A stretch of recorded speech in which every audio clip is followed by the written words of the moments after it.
Hi everybody, this is Terry. Today is February 5th, 2023. I am continuing my series on winter interest plants. Um, Today we're going to focus on all the camellias that I have. So again, I'm going to be sharing with you my my experience as a new gardener with these plants. If you want to know more information about these plants in depth, I will link a few videos for you to reference in the description section below.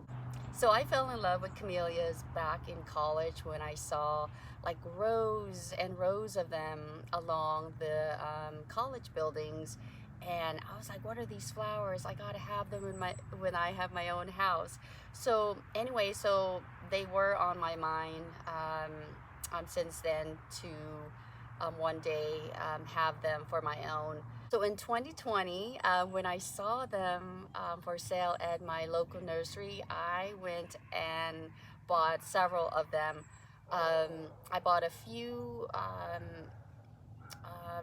April blush camellias, japonicas, and then I got, I think, maybe one or two of the sasanguas, but I don't know what the variety of the sasanguas were. So that was the beginning of my camellia growing journey. And then I believe in maybe 2021, and then yeah, 2021 I bought so many again. I don't think I purchased any last year. Anyway, in 2021 I got these, and I have three of them here. These were the October Magic camellias, and I bought them in the smallest containers as possible, and they were on sale at Home Depot at the time. I think they were on sale for like $7, $8. I planted them to start off where the swing area was under that big tree, because I think they would grow well there, but for some reason they were just too far away for me to like enjoy, at least since they were small. So I decided to move them here. So they have put on so much growth last year, and they did not bloom for me this fall, and understandably they're still pretty small, and I pruned some of it. I see some buds here, but it's okay if I don't have any blooms for now, because I would prefer that they spend their time growing. Same thing with that one and the one behind me. If you would like to plant them, the camellias, I would highly recommend them to you, because they're very easy to grow. Again, low maintenance once they're established. And I would recommend planting them. If you're going to get a new plant, I would say plant in the spring, if at all possible. And that if you have deer issue, like I have deer issues, so I think it's better to plant them in the spring.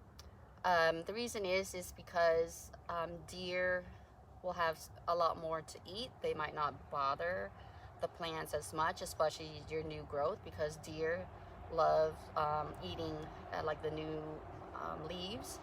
And that was my experience. I got these, I planted these, I would say in the fall, and one of the plants got eaten by the deer. So if you're going to plant in the fall, because more likely going towards winter, the deer don't have a lot to eat, so they would more likely want to eat the small or the tender foliages. So just keep that in mind. And if you don't have any deer issues, I think that the best time would be, of course, spring, and then also in the fall. So let's go and look at some of the other ones that I have. So here I have a couple of the Camellia japonicas, and these are the April blush varieties. So I got this in 2020, and they were one of my first purchases, like I mentioned earlier. And these are supposed to bloom in the spring. And unfortunately, because of the very cold snap, so to speak, that we got in December, I think the buds are not doing very good. I know some of the buds of the one in the back have already died. So these have not come out yet. So I am hoping that these will do really well. I can see one here that's already blooming. It's about to open. So hopefully they will do really well. So camellias grow pretty slow, but this one should, again, maybe 6 to 8 feet tall, and they're taller than wider. So if you didn't know, the Camellia japonicas, the leaves are thicker than the sasanguas, and the japonica, they can't take a lot of sun. Like, I have very, very hot, like, sun just beating on these plants like non-stop. But this area gets afternoon sun, and it seems to be doing well for these guys, versus where I used to have them, which is like where my back my porch is, and they get pretty hot, and the leaves would definitely show some burning. So I moved these guys here, and I have them in pots because I don't know where their forever homes are going to be. But anyway, I think they like it. They like it in this area so far because, you know, they get some protection from the tree up above as well. Back to what I was saying, the sasanguas can take more sun, and I do have the sasanguas in, you know, in like the hot sun, and they seem to do just as good. But they can tolerate part shade as well, and then of course they can do full sun.